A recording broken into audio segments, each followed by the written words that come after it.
ये एपिसोड मैं हिंदी में रिकॉर्ड कर रहा हूँ इसलिए क्योंकि जितनी भी हिंदी ऑडियंस है उन सबको इंडस्ट्री कैसे ग्रो हो रही है, कितनी ग्रो हो रही है और अपॉर्चुनिटीज़ हम करियर के लिए कहाँ पे टैप करेंगे, इन सब मुद्दों पर हम चर्चा करेंगे। और उसी के अलावा क्या सच में रिसेशन आ रहा है, तो इन सब मुद्दों के ऊपर भी हम थोड़ा सा थोड़ा सा मैं इन सब मुद्दों को भी टच करना चाहूँगा ताकि आप सबको सही जो भी डिटेल्स है वो मिले और उसी को आप आगे थोड़ा सा रिसर्च करके आप जहाँ पर भी करियर आप देखना चाहते हो, करना चाहते हो, वहाँ पे आप अपॉर्चुनिटीज ढूंढ सकते हो।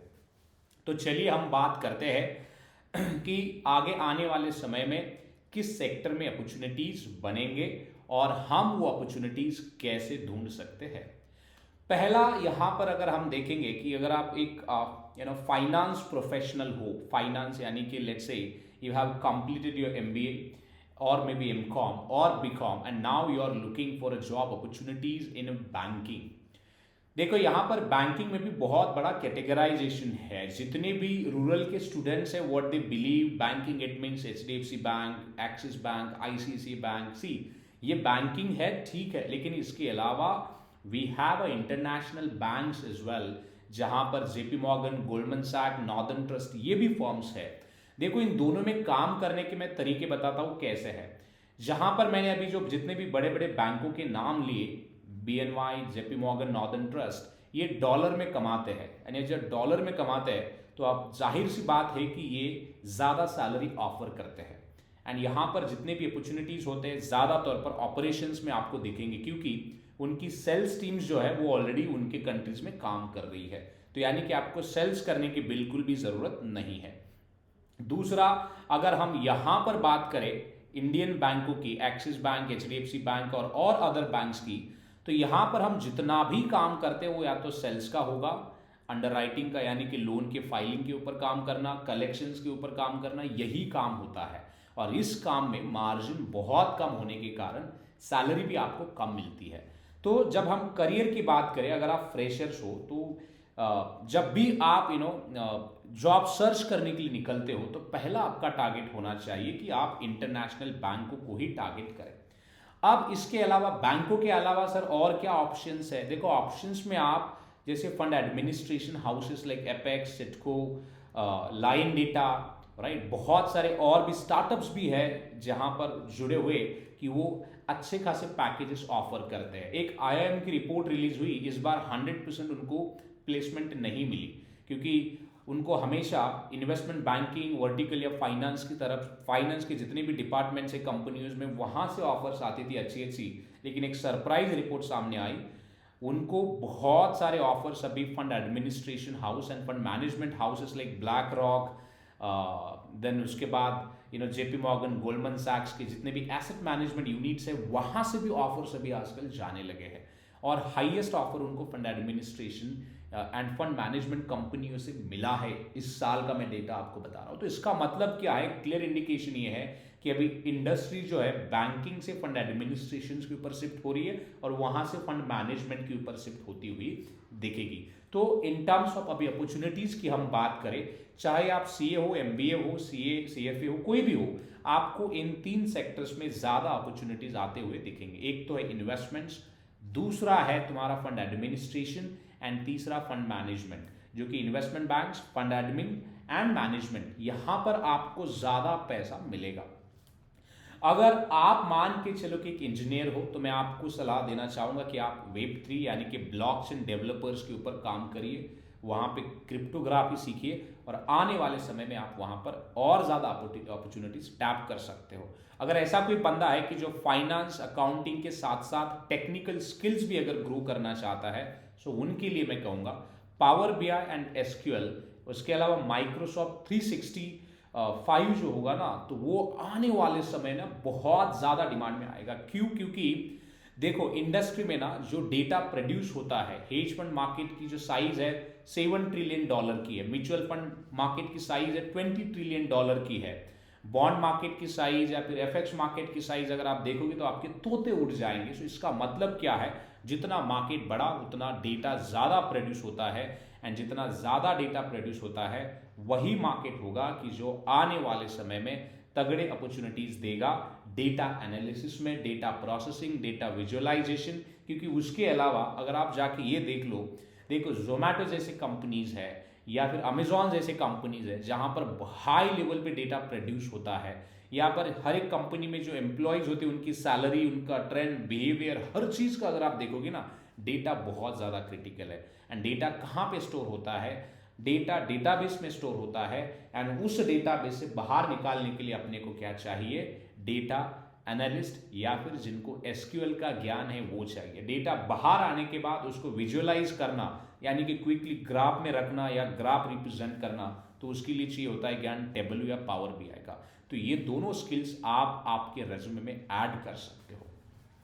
अगर ये वीडियो कोई एक्सपीरियंस्ड वाला बंदा देख रहा है और उसको ये चाहिए कि आने वाले समय में जैसे फाइनेंस में, देखो ज़्यादातर पर मेरा फोकस फाइनेंस में है इस वीडियो में। आपको अगर मार्केटिंग और अदर इसमें भी चाहिए तो आप डायरेक्टली मुझे टेक्स्ट कर सकते हो, मैं रिकॉर्ड करूंगा।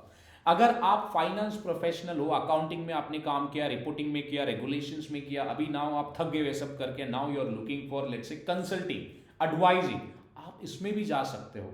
देखो बिजनेस एनालिसिस या फिर स्क्रम मास्टर या फिर इम्प्लीमेंटेशन मैनेजर्स, ऐसे कई सारे प्रोफाइल्स है। या फिर एडवाइजिंग में भी आजकल क्लाइंट एडवाइजिंग है, प्रोडक्ट एडवाइजिंग है, प्रोडक्ट सपोर्ट है, ये टेक्निकल प्लस ऑपरेशंस, ऐसे मिक्स रोल होते हैं। यहां पर भी आपको गोल्डन अपॉर्चुनिटीज मिलेंगे, पैसा भी ज्यादा मिलेगा, आप इनको भी टारगेट कर सकते हो। अगर इनके लिए कोई भी पर्सनल मेंटरशिप चाहिए या फिर मेरा पर्सनल मैं कैसे अपॉर्चुनिटीज ढूंढ रहा हूं या फिर मैं कैसे काम कर रहा हूं, अगर मेरे स्ट्रेटेजीज आपको जानना है तो आप आज ही अपॉइंटमेंट बुक करके जान सकते हैं कि आप किस प्रोफाइल के लिए फिट है और किस कंपनीज में आप काम कर सकते हो। इसके अलावा मैं और एक आपको बताना चाहूंगा, अगर आप फ्रीलांसिंग देख रहे हो बैंकिंग में, फाइनेंस में, अकाउंटिंग में, तो आप वो भी कर सकते हो। ऐसे बहुत सारे स्टार्टअप कंपनीज है यूएस, यूके, कनाडा से, सिंगापुर से, उनको कम पैसों में सोर्सेस चाहिए होते हैं जो इंडिया से हायर करते हैं या फिलीपीन या ताइवान से हायर करते हैं। तो यही है कि अगर आपको सही प्लेटफॉर्म्स पता हो तो आप वहां पर भी अप्लाई कर सकते हो। LinkedIn is the best platform to reach out the startup owners और फाउंडर्स। तो वहां पे अगर आप उनके साथ कनेक्ट होकर अगर काम करना चाहोगे फ्रीलांसिंग के तौर पर, वो भी कर सकते हो। सवाल ये भी होगा कि सर क्या हम इंडिया में बैठ के फॉरेन में अप्लाई कर सकते हैं? तो यस, कर सकते हैं। लेकिन अभी जो मैंने कहा यूएस और यूके में ज्यादा तौर पर यूएस में रिसेशन आने के चांसेस है, और उसके अलावा यूएस का प्रेसिडेंशियल इलेक्शंस भी है, पूरी दुनिया की आइज वहां पर है। म्यूचुअल फंड, हेज फंड में भी मैंने देखा है कि इन्वेस्टमेंट्स कम हुई है इस साल लास्ट 2 क्वार्टर्स में, क्योंकि वो लोग भी वेट कर रहे हैं अगर ट्रंप आएगा तो उसके क्या पॉलिसीज होंगे और वो आगे कैसे काम करेगा। तो बहुत सारे ऐसे जियो पॉलिटिकल जितने भी सरकमस्टांसेस बन रहे वो बहुत ग्रेव है, इसलिए इन्वेस्टमेंट्स कम आ रही है, इसलिए आपको फंड अकाउंटिंग में भी इसका असर दिखेगा। ये थोड़ा आप ये कह सकते हो कि जैसे वेट करने जैसा है, लेकिन इसमें डरने वाली बात बिल्कुल भी नहीं है। अब मैं जाता हूं एआई के ऊपर कि क्या एआई से हम सबको डरना चाहिए। देखो एआई से डरना नहीं चाहिए, एआई को एक अपॉर्चुनिटी समझ के आप उसको सीख लीजिए। प्रॉम्प्ट इंजीनियरिंग आने वाले समय में मुझे लग रहा है कि ज़्यादा काम के लिए होगा, लेकिन बैंकिंग एंड ऑपरेशंस में एआई उतना इफेक्टिव काम नहीं करेगा। अगर किसी की प्रोसेस चार्ट की है, वॉइस की है, डेटा मोनोटोनस डेटा प्रोसेसिंग है, मतलब ABCD स्टेप्स फॉलो करने हैं, उनके लिए अलार्मिंग सिचुएशन हो सकती है, उनको और कुछ सीख लेना चाहिए, which is very important one. इसके अलावा मैं समझता हूं, देखो मैंने कई सारे मुद्दों के ऊपर तो बात करी है, मैं समझता हूं कि जॉब गारंटीड नहीं है। आज अगर यूएस में रिसेशन है तो कल इंडिया में होगा, कल यूके में होगा, क्योंकि पॉलिटिकल जिस तरह से सिस्टम चेंज हो रही है। हमने बांग्लादेश में देखा, पाकिस्तान में देखा, श्रीलंका में देखा, अभी यूएस में भी वही होगा। यूके में बहुत सारे प्रोटेस्ट हो रहे हैं, इजराइल, हर एक कंट्रीज में देख लो, चाइना, हर कंट्रीज में अफरा तफरी मची हुई है। एक तो रीजन है कि क्लाइमेट चेंज, और दूसरा है कि जियोपॉलिटिकल इश्यूज। कोई भी देश शांति नहीं चाहता है, इंडिया छोड़ के फिलहाल, बट पॉलिटिशियंस इंडिया के अपने को तो पता ही है। तो मैं यही इतना ही कहना चाहता हूं। सो आने वाले समय में ये बहुत सारे चैलेंजेस आपको दिखेंगे, तो आप क्या कर सकते हो इन सब के लिए। देखो गाइज, अगर ये चैलेंजेस है तो इसके ऊपर काम करने के लिए हम सबको एक चीज के ऊपर काम करना पड़ेगा, वो है अल्टरनेटिव इनकम। जैसे मैं देखो यूट्यूब चला रहा हूं, मैं थोड़ी बहुत बाकी भी काम करता हूं, मेरे माना कि ज़्यादा सब्सक्राइबर्स नहीं है, फिर भी ठीक है यार, 10-15 हज़ार भी अगर मुझे ये सब करके मिलते हैं तो विच इज़ फाइन, मैं वो इन्वेस्ट करूँगा और चीज़ें करूँगा। जैसे स्टॉक मार्केट है, बिजनेस है, चाय की टपरी चलाओ साइड बाय साइड, कोई पकड़ के लोग जिनको काम आता है उनको पकड़ो, आप इन्वेस्ट कर दो, उनको चलाओ, बहुत सारे अल्टरनेटिव्स आपको दिखेंगे।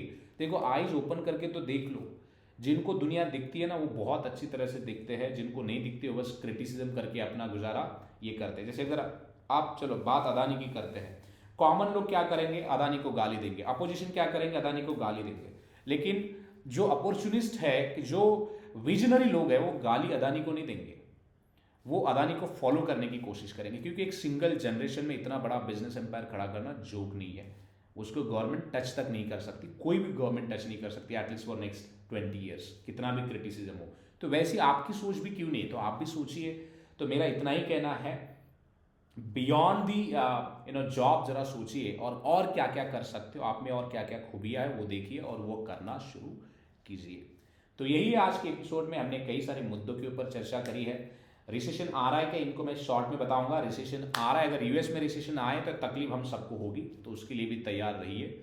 और यही है, आने वाले समय में हम रोक ठोक बहुत सारे ऐसे मुद्दों के ऊपर चर्चा करेंगे, कॉर्पोरेट के मुद्दों के ऊपर भी चर्चा करेंगे, और हिंदी का एपिसोड मैं कंटिन्यू करना चाहूँगा क्योंकि हिंदी ऑडियंस जो है बहुत ज़्यादा है अपने देश में।